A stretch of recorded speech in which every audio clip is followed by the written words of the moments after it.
How's it going, everybody? I hope you're doing well. Thanks a lot for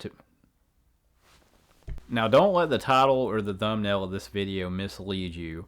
This video is going to be the first video in a series where we're going to be exploring some of the hidden elements of female nature. And we're going to be exploring how these elements can turn sour and how they can be weaponized against men. We're also going to be examining the nature of what I like to call feminine soft power, which I argue is equally as powerful and equally as formidable as traditional male hard power. And I think that's really all the introduction that you guys need, so without further ado, I'm just going to dive right into it.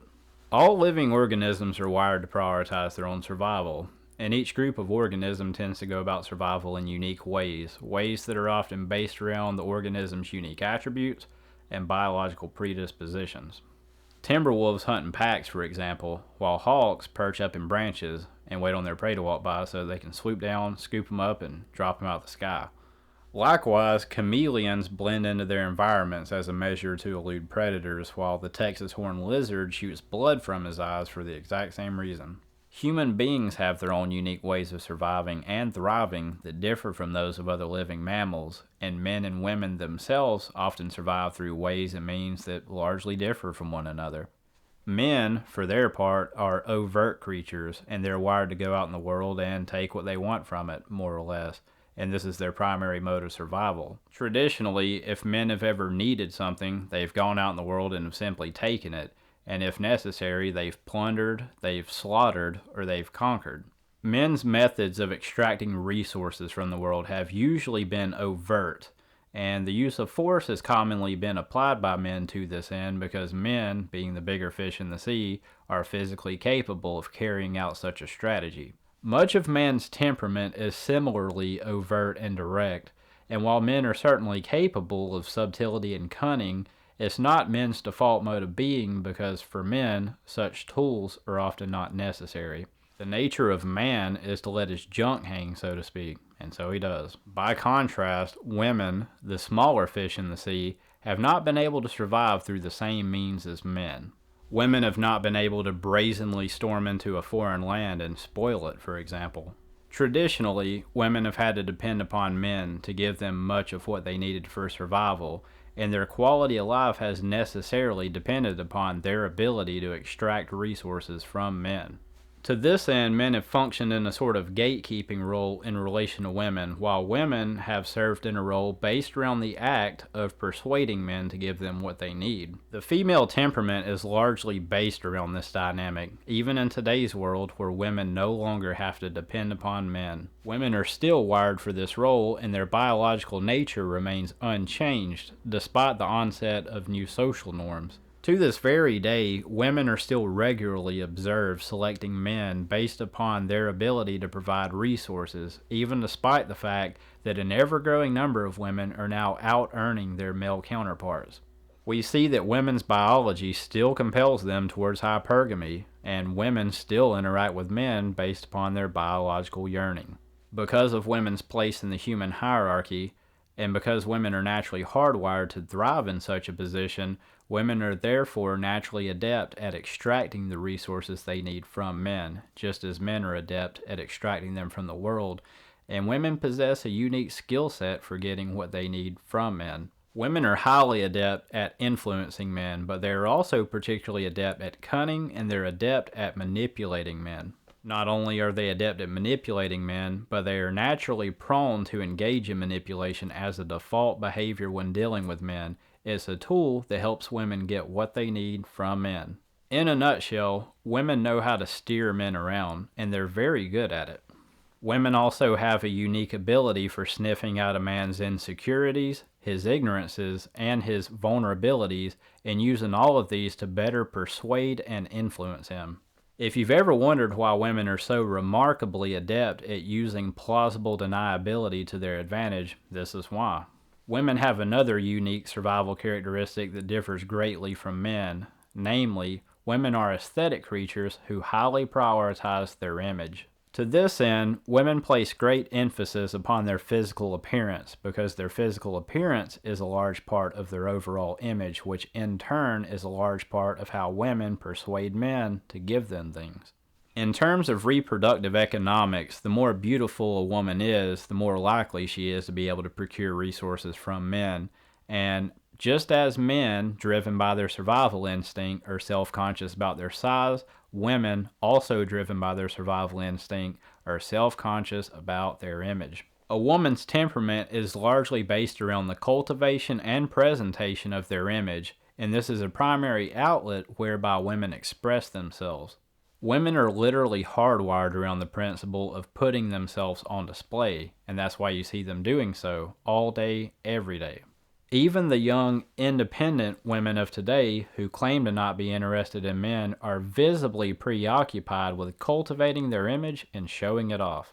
But more than just being preoccupied with cultivating their physical beauty, women are also preoccupied with cultivating and maintaining the rest of their image. Women are highly preoccupied with their reputations and with how they are perceived by others. Women instinctively know that men are drawn in by a woman's image, her physical beauty first and foremost, but her reputation followed shortly behind.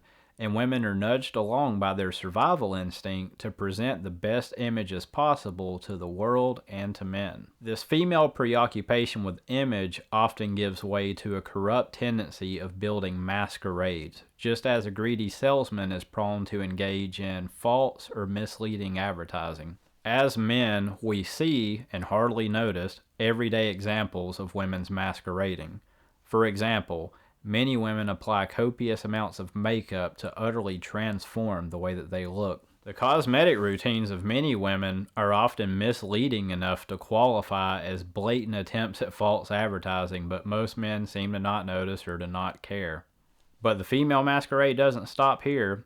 When a woman wishes to attract a certain type of man, for example, we often see her pretend to take interest in subjects that fascinate him, often going to great lengths to do so, even to the point of reimagining her physical aesthetics.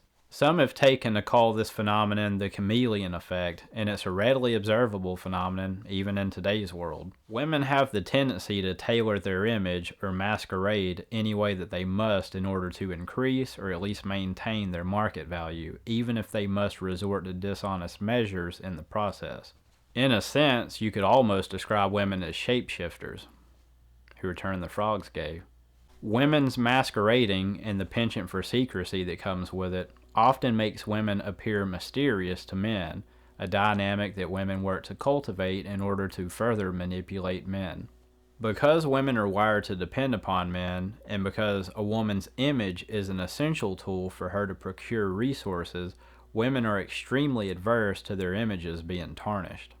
In recent years, much has been made of women and accountability. As women have been thrust further into the spotlight, it's become increasingly apparent that many women have a peculiar aversion to accountability, especially when it comes in the form of public disgrace or ridicule. Women will often go to great lengths to conceal their negligence, and there's a reason for this. Simply put, women have a strong internal fear of taking a hit to their reputations because their reputations are a vitally important component to their mode of survival. Traditionally, if a woman's reputation were to be tarnished in the eyes of men, she could possibly starve to death. In this respect, a blow to a woman's reputation undermines her entire mode of survival. Of course, this is not to insinuate that a man's reputation is not important to a man, but it is to say that a woman's reputation is more essential to their survival. Women have an inbuilt survival mechanism, a strong internal fear that compels them to fight against their reputations and their overall images being tarnished. Not only will they fight to preserve their own reputations, but they will also fight to help cover other women's tracks, even in cases of the most depraved negligence, because they worry about the effect that one woman's exposure could have upon the market value of women as a whole. This is also a large reason why women value in-group secrecy among themselves. When women are in the presence of only other women, they are suddenly free to drop the masquerade and to just be themselves, which would be an unthinkable act if men were present. As futurist female activism has kicked off over the past decade, and as more and more women have gotten into the thick of it, so to speak, like the Manson girls leaving the Tate House, More and more women have embraced and leaned into this privacy dynamic, and many women today are living double lives. Women's remarkable aptitude for influencing men, excluding the corrupt tendencies, apart from better enabling women to get what they need from men, was God's way of leveling the playing field for women. It was God's way of giving women their own form of power and control, a sort of feminine soft power, if you will, that is every bit as formidable as traditional male hard power. This begs the question, if women now have traditional hard power in conjunction with their inherent soft power, what does that equate to exactly? Equality? It's important to keep in mind, while manipulation is bad and while masquerading is dishonest, a woman's unique nature is not a bad thing in and of itself. It's good for women to be able to steer men around to a degree. It's good for women to be able to tap into a man's psychology to a degree. It's even good for a wife to seduce her husband, and it's my belief that this was God's intent. How else do you explain the peculiar nature of women themselves? Think for a moment of a woman's graceful, hypnotic beauty. As a man, think about the entrancing effect that even a woman's soft speaking voice has upon you. It's more soothing than a glass of water on a hot summer day.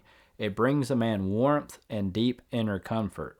A woman's demeanor in and of itself is powerful enough to sell a man up the river, and it often does. Imagine the following scenario. You're scrolling online one day, and you happen to stumble upon a short video of an attractive woman doing a comical impersonation of a famous celebrity. The impersonation itself doesn't draw a laugh from you, but you are nevertheless drawn in by her demeanor, the way she smiles, the seductive manner in which she cuts her eyes, and the inflections in her voice. Most men are accustomed to become so hypnotized by the woman's demeanor that they never consider that all of these gestures, the smiling, the cutting of the eyes, etc., are calculated actions on her part, intended to pull them in. And why are men so readily pulled in? The answer, of course, is man's libido. It prevents a man from seeing the underlying intent here. He is overpowered and is unwittingly carried away by the gestures instead of admiring the work that God has wrought in her form. God intended for man to be hooked in to a degree by a woman's nature. As it's written in Proverbs, "Let thy fountain be blessed, and rejoice with the wife of thy youth. Let her be as the loving hind and the pleasant roe. Let her breast satisfy thee at all times, and be thou ravished always with her love." Man's proclivity to be ravished or carried away forcefully by a woman's love is a product of intelligent design every bit as much as DNA is a product of intelligent design.